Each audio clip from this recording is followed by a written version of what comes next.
कहानी की शुरुआत शहर से दूर बने एक खूबसूरत कैबिन से शुरू होती है। आज एक बड़ी सी गाड़ी इस कैबिन के पास आकर रुकती है। इस गाड़ी में एक शादीशुदा जोड़ा बैठा था। पति का नाम विंस जबकि उसकी पत्नी का नाम लीजा था। ये दोनों अपने कैबिन में 3 दिन की छुट्टियां बिताने आए थे। कैबिन में आते ही दोनों खाने पीने का सामान संभालने लगे क्योंकि इनका एक खास दोस्त भी यहाँ आने वाला था। सामान संभालने के बाद दोनों तैयार होने लगे और इसी बीच दूसरी गाड़ी भी कैबिन के पास आकर रुकती है। इस गाड़ी में भी शादीशुदा जोड़ा था। पति का नाम सैम जबकि उसकी पत्नी का नाम मेघन था। जल्दी ही लीजा और विंस इन दोनों का स्वागत करते हैं। ये चारों कैबिन में 3 दिन की छुट्टियां बिताने आए थे, इसलिए यहाँ इकट्ठे हुए थे। कुछ देर बाद रात हो जाती है। लीजा सभी के लिए खाना तैयार कर रही थी और मेघन भी उसी के पास खड़ी थी। खाना तैयार होते ही सैम भी लीजा की मदद करने लगा और इसी बीच दरवाजे की घंटी बजती है। विंस भागकर दरवाजा खोलता है और लीजा के देखते ही देखते विंस का करीबी दोस्त नोआ और उसकी बीवी जेनी भी अंदर आ जाते हैं। नोआ और विंस एक ही ऑफिस में काम करते थे, इसलिए दोनों में काफी अच्छी दोस्ती थी। नोआ को यहाँ देखकर लीजा काफी हैरान थी। सैम और उसकी बीवी मेघन भी आकर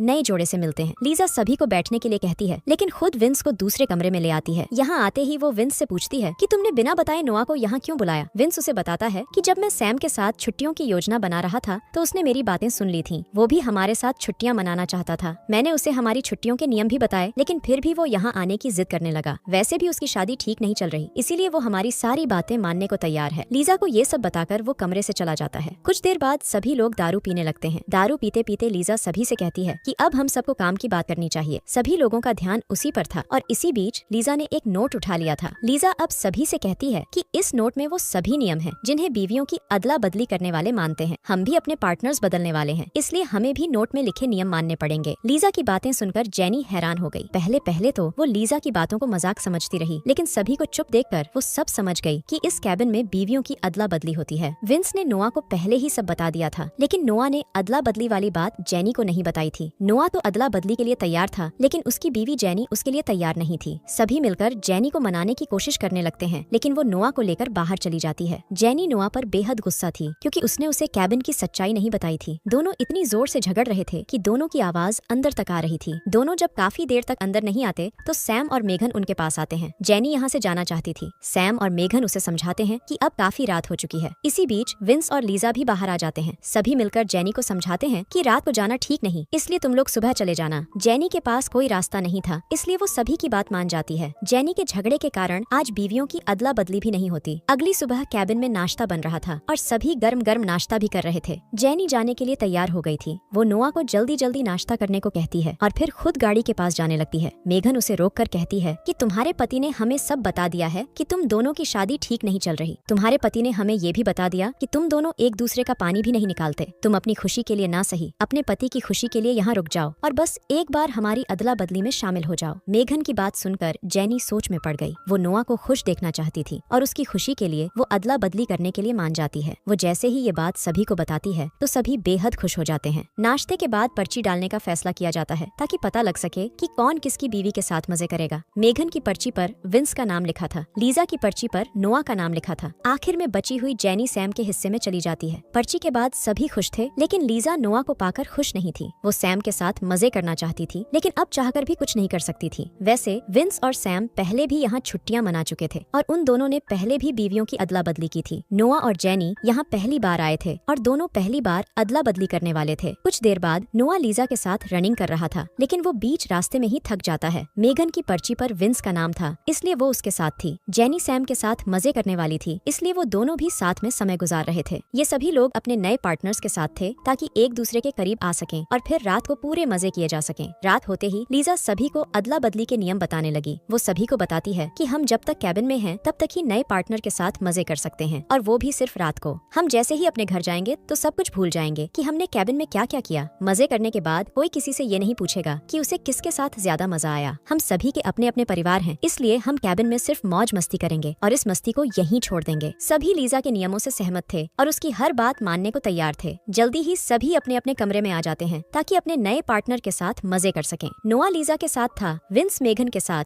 जबकि सैम जेनी के साथ था। नोआ के डंडे में दम नहीं था, इसलिए वो लीजा के साथ कुछ नहीं कर पाता और वो बिना कुछ किए ही सो जाता है। दूसरी तरफ सैम ने जेनी का पूरा पानी निकाल दिया था, जबकि विंस ने भी मेघन की प्यास पूरी तरह बुझा दी थी। अगली सुबह नोआ मेघन के साथ खेल रहा था और विंस बैठकर दोनों को देख रहा था। दूसरी तरफ जेनी सैम के साथ बोटिंग करने वाली थी और लीजा दोनों को देख रही थी। उधर खेलने के बाद तीनों पास वाले जंगल में टहलने लगे। इसी बीच विंस नोआ को एक जंगली पक्षी दिखाने लगा और तभी एक जहरीली मक्खी उसके माथे पर काट लेती है। कुछ देर बाद सभी लोग कैबिन में आ गए थे। नोआ अपनी बीवी जेनी के साथ कमरे में था। इधर उधर की बातें करने के बाद वो जेनी से पूछता है कि क्या सैम ने तुम्हारा पानी निकाला था। जेनी कहती है कि हाँ, उसने मेरा पानी निकाला था। जेनी की बात सुनकर नोआ उदास हो गया क्योंकि उसे डर लगने लगा था कि कहीं जेनी उससे दूर ना हो जाए। वैसे आज रात ये लोग बीवियों की अदला बदली नहीं करते क्योंकि लीजा को नोआ पसंद नहीं था और ऊपर से मक्खी के काटने के कारण विंस की तबीयत भी ठीक नहीं थी। अगली सुबह जब विंस कॉफी पीने लगा तो सैम उसे अपने पास बुलाता है। सैम एक बिजनेस करना चाहता था और उसमें वो विंस का पैसा भी लगाना चाहता था। वो विंस को बिजनेस के बारे में बताता है लेकिन विंस को बिजनेस पसंद नहीं आता, इसलिए वो पैसे लगाने से मना कर देता है। इसी बीच लीजा और मेघन रनिंग करने के बाद कैबिन के पास आ गई थी। मेघन लीजा से कहती है कि मैं जब भी तुम्हारे साथ होती हूँ तो मुझे बेहद अच्छा लगता है। मुझे लगता है कि मैं तुमसे प्यार करने लगी हूँ और मैं तुम्हारे साथ पानी भी निकालना चाहती हूँ। उसकी बात सुनकर लीजा मुंह आगे करती है, जिसके बाद मेघन उसे चूमने लगती है। इसी बीच लीजा पीछे हटकर कहती है कि मुझे तुम्हारे साथ मजा नहीं आ रहा और इतना कहकर वो कैबिन में चली जाती है। लीजा ने मेघन की बेइज्जती कर दी थी जिस कारण वो गुस्सा हो गई थी। मेघन जल्दी जल्दी सैम के पास आकर उसे सब कुछ बताती है। सैम भी मेघन को सब बताता है कि विंस ने उसके बिजनेस में पैसे लगाने से मना कर दिया है। दरअसल ये दोनों साले पूरे मतलबी थे और अपना मतलब निकालने के लिए ही अदला बदली करते थे। मेघन लीजा को फंसाना चाहती थी ताकि जरूरत पड़ने पर लीजा उसकी मदद कर सके और उसकी मदद लेकर विंस से पैसे निकलवाए जा सके। विंस और लीजा काफी अमीर थे जबकि सैम और मेघन के पास ज्यादा पैसे नहीं थे। सैम और मेघन विंस के पैसों पर बिजनेस करना चाहते थे लेकिन दोनों की योजना फेल हो गई थी क्योंकि ना तो विंस ने सैम की मदद की और ना ही लीजा ने मेघन को अपने करीब आने दिया। उधर नोआ और जेनी के बीच समझौता हो गया था। दोनों ने फैसला कर लिया था कि वो आगे से कभी भी अदला बदली में हिस्सा नहीं लेंगे और अपने परिवार पर ही ध्यान देंगे। नोआ को डर लगने लगा था कि कहीं जेनी उससे दूर ना हो जाए और उसके इसी डर ने दोनों को करीब ला दिया था। दूसरी तरफ विंस लीजा को बताता है कि मुझे मेघन से प्यार हो गया है और मैं उसके साथ रहना चाहता हूँ। लीजा उसे समझाती है कि तुम अदला बदली का नियम तोड़ रहे हो, लेकिन विंस उसकी बात मानने को तैयार नहीं था क्योंकि उसके सिर पर तो मेघन का जादू चढ़ गया था। लीजा के कई बार समझाने पर भी जब विंस नहीं मानता तो लीजा उस साले पर बेहद गुस्सा करती है। थोड़ी देर बाद सैम और मेघन ने जाने की तैयारी कर ली। वो जाने से पहले विंस को अलविदा कहने लगते हैं। लीजा इस वक्त अपने कमरे में थी। वो जैसे ही उसके पास जाने लगते हैं तो विंस मेघन को अपने पास ही रोक लेता है। सैम अकेला ही लीजा से मिलने चला जाता है, जिसके बाद विंस मेघन से कहता है कि मैं तुमसे प्यार करने लगा हूँ। उसकी बात सुनकर मेघन हैरान हो जाती है। वो विंस को समझाती है कि मैं सिर्फ सैम से प्यार करती हूँ, जिसे सुनकर विंस हैरान हो जाता है। इसी बीच सैम भी लीजा से मिलकर बाहर आ जाता है, जिसके बाद वो मेघन को लेकर वहाँ से चला जाता है। उनके जाने के बाद नोआ और जेनी इन दोनों के पास आते हैं और दोनों से मिलकर चले जाते हैं। कहानी के आखिर में सिर्फ विंस और लीजा ही कैबिन में बचे थे। 3 दिन पहले ये खुद को परफेक्ट जोड़ा समझ रहे थे, लेकिन 3 दिनों बाद इनके रिश्ते में कड़वाहट आ गई थी। दोनों समझ गए थे कि अच्छी जिंदगी के लिए अदला बदली नहीं बल्कि अपने साथी की वफादारी जरूरी है। इसी के साथ इस कहानी का यही अंत हो जाता है।